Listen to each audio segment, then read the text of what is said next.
Hello everyone, what is up? Hopefully you guys are having an amazing day. Today we're going to be talking about what's happening with XRP in the XRP community. Now in CoinMarketCap, XRP is still at 17 cents. But if we go to LUT XRP's tweet, look how similar these fractals are. Look at this, guys. Just a look at this. We are so close, it feels like, to these types of big moves.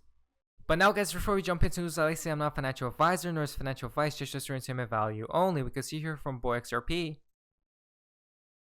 It's certainly not lost upon me that, and I don't think, frankly, many people in the crypto community, that the majority of the Bitcoin mining power is in China. And particularly when we see the dynamics going on in the COVID world we're living in, those dynamics are only going to get more accentuated, I think, during the balance of 2020. And I think it's important for really the globe to understand that Bitcoin mining power today is controlled in China, and what are the implications of that as we look at many governments around the world taking a very strong stance about Huawei and the build out of 5G mobile networks. So it'll be interesting to see how that plays out. I do think a priority for us throughout Q2 and really the balance of 2020 will be to continue to push to get more clarity, frankly, not just for XRP and all of the participants in the XRP ecosystem, but really for crypto more broadly. Moving to the next slide, look. There again, China with the Bitcoin miners. The next one comes from the Cryptic Poet. Thank you, Chairman Lynch and Ranking Member Emmer, and also thanks to Chairwoman Waters and Ranking Member McHenry. I'd like to begin with three observations from my time in public service. First, much of America's physical infrastructure, its bridges or tunnels or airports that were once state-of-the-art in the last century, as we've all seen, have been allowed to age, deteriorate, and become obsolete in this century. Well, the same is true about some of our financial infrastructure. Methods of payment and settlement, shareholder and proxy voting, and investor access and disclosure that were once state-of-the-art in the 20th century are showing age and limitations in this new 21st century. And nothing reveals the limits of our accounts-based financial system more starkly than the current COVID-19 pandemic, when tens of millions of Americans are waiting a month or more to receive relief payments by paper check. My second observation is that we are certainly entering a new era when things of value like money and ag and mineral commodities, contracts, stock certificates and land records, and cultural assets like art and music and votes, and even personal identities will be stored, managed, and moved around in a secure way from person to person without central validators. It will be done by collective cartography in a decentralized network of computational algorithms. And my third observation after the first two is that now this tweet connects to the next tweet. Account-based systems. Well, today I would like to discuss with you a far more fundamental digital dollar proposed recently by the Digital Dollar Project. It's a U.S. central bank digital currency, or CBDC as it's known. This type of digital dollar would be a new additional form of money. It would be a digital bearer instrument with the same legal status as the dollars in one's purse, but on a mobile device. It would operate alongside existing forms of money, distributed through the existing two-tier banking system, open to new entrants, and potentially recorded by distributed ledger technology. This type of thing, DLT, and then CBDCs come into the play, guys. New Creation Capital has tweeted out. Let's see. The conversation today stands to be very insightful on two topics: the ways the federal government can better utilize technology to increase efficiency and delivery of government services, and the concept of a centrally backed digital currency.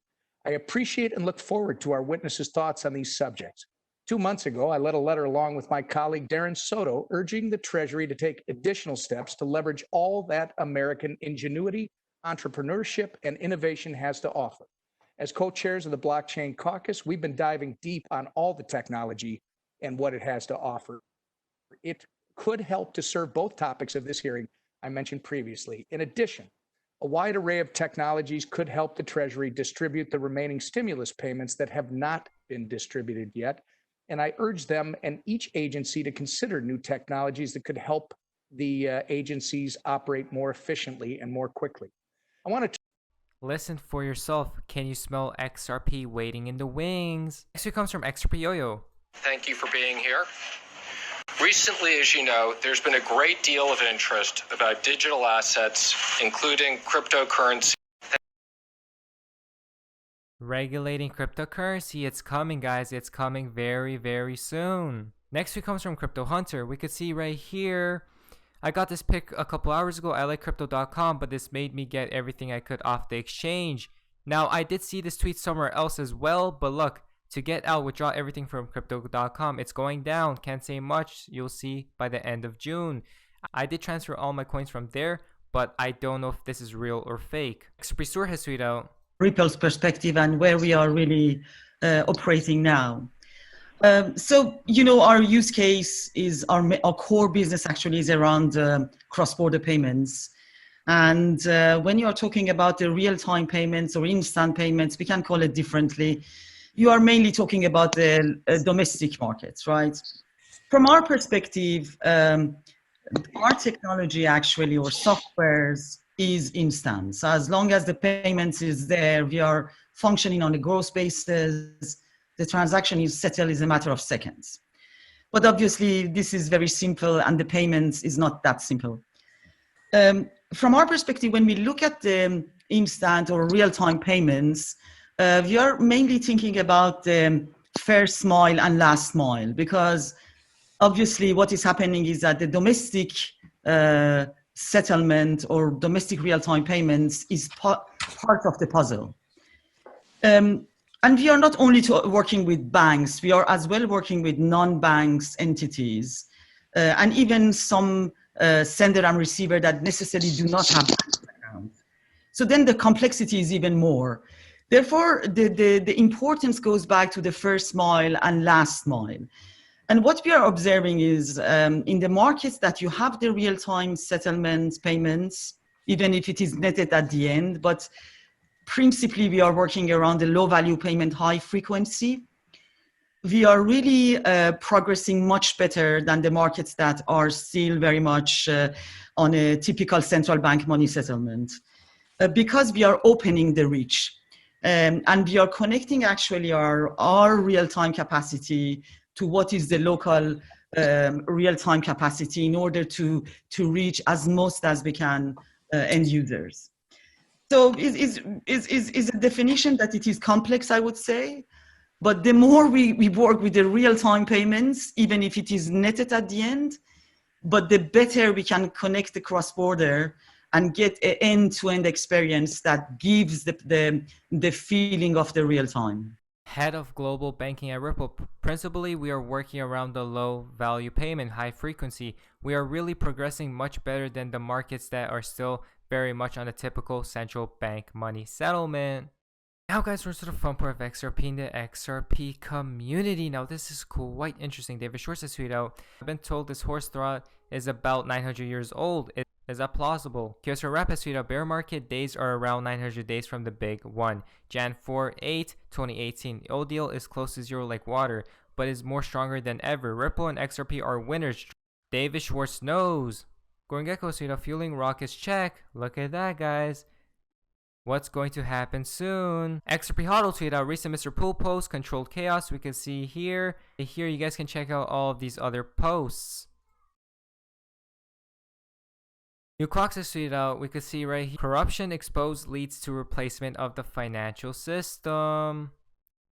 But you guys can stop the video and read all of this. Lionel has tweeted out, keep an eye out on HSBC for XRP. Things are moving along internally. Guys, keep an eye out always. Reborn has tweeted out, if we capture even a minor fraction of the international payments market, do you know the value XRP will need to have to support that? I don't know of any upper bound on XRP price. Long term, I expect XRP to be the winning cryptocurrency. Bob knows. And you guys can check this out once again.